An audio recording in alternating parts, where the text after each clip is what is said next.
Herzlich willkommen zu einem neuen Video. Heute zeige ich euch ein schnelles Rezept für Bratwürstchen mit einer leckeren Zwiebelsoße. Dafür habe ich hier als erstes 2 große Gemüsezwiebeln.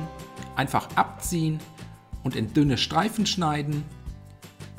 Außerdem für die Soße schon mal einen gehäuften Teelöffel Speisestärke und 400 ml Rinderfond bzw. Fleischbrühe miteinander verrühren.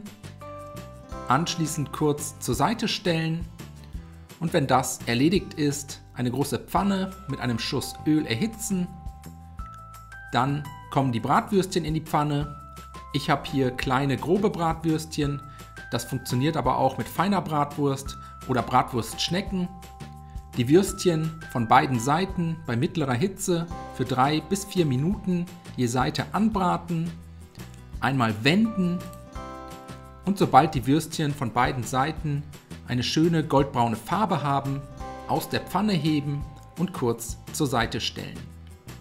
Jetzt einen Esslöffel Butter in die Pfanne geben, außerdem die vorbereiteten Zwiebelstreifen dazugeben und bei niedriger bis mittlerer Hitze und gelegentlichem Wenden für 4 bis 5 Minuten glasig anschwitzen.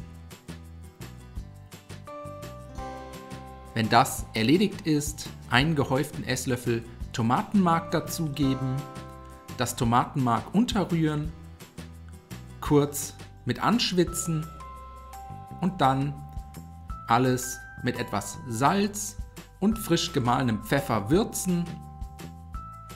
Außerdem den vorbereiteten Rinderfond dazu gießen, die Zwiebelsoße danach einmal gut umrühren. Und dann kommen auch die Bratwürstchen schon wieder zurück in die Pfanne. Alles zum Kochen bringen und bei niedriger Hitze und geschlossenem Deckel für weitere 4 bis 5 Minuten sanft köcheln lassen, so lange bis die Würstchen gar sind und die Soße eine sämige Konsistenz erreicht hat. Danach können wir auch schon anrichten. Die Bratwürstchen mit Zwiebelsoße auf Tellern verteilen. Als Beilage gibt es bei mir Kartoffelbrei, Pommes, Nudeln oder aber Reis, würden ebenfalls gut funktionieren. Ich wünsche euch einen guten Appetit. Ich hoffe, euch hat das Video gefallen. Viel Spaß beim Nachkochen.